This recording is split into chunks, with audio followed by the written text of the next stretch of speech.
Home tour, car tour, kitchen tour, fridge tour, phone tour, బీర్వా tour, ఆ tour ఈ tour ఏ ఒక్కటేంది అన్ని రీల్స్ చేసుడు, సోషల్ మీడియాకి ఎక్కి చూడు. ఏ వీడియో తీయాలి ఏ తీయొద్దనే ఆలోచనే లేదు. ఇంటి గుట్టు మొత్తం ఆన్లైన్ లకు ఎక్కించబడిరి. ఇగేముంది దొంగలను పిలిచి తాళం చెవి చేతికిచ్చినట్టు అయింది. మళ్ళా గిల్ట్ నగలు అనుకునేరు చొక్కమైన బంగారమే. నా ఇల్లు నా బంగారం అనుకుంటా ఇన్స్టాలో రీల్ చేసి పెడితే దొంగన్నలు లైకులు కొట్టి దోసుకుపోయిండ్రు. మధ్యప్రదేశ్ లా ఓ ఊర్లా గీ అక్క నగలతోటి వీడియోలు చేసి పెడుతుంది. సోషల్ మీడియాలో ఇగో పెళ్లిమిటి కూడా మస్తు ఎంకరేజ్ చేస్తుండు కదా. ఇట్లయితే లైకులు ఎక్కువ వస్తాయని, ఫాలోవర్స్ పెరుగుతారు, ఎక్కువ మంది చూస్తారని ఆపోచన.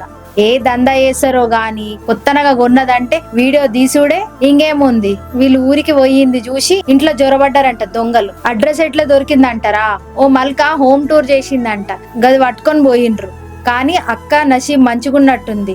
గంత బంగారం ఉన్న ఉత్తి 8,20,000 దొరికినాయంట దొంగనలకు. తెల్లారి లబో దిబో అని మొత్తుకుంటే పోలీసులకు ఫోన్లు చేస్తే వచ్చి చెక్ చేసిండ్రు. గిసోంటి వీడియోలు తీయొద్దని వార్నింగ్ ఇచ్చారంట. కానీ అట్లా కూడా ఆపలేదు ఊర్లో. దొంగతనాలు ఎట్లా జరిగింది ఏమైందో మొత్తం వీడియో చేసి పెట్టింది. అంటే ఇంటిని దోసుకున్న రీల కాడ మాత్రం తగ్గేదే లేదు. మరి రేపు దొంగనలు దొరికితే వాళ్ళతోటి కూడా గిట్లనే రీల్ చేసి పెడతదేమో.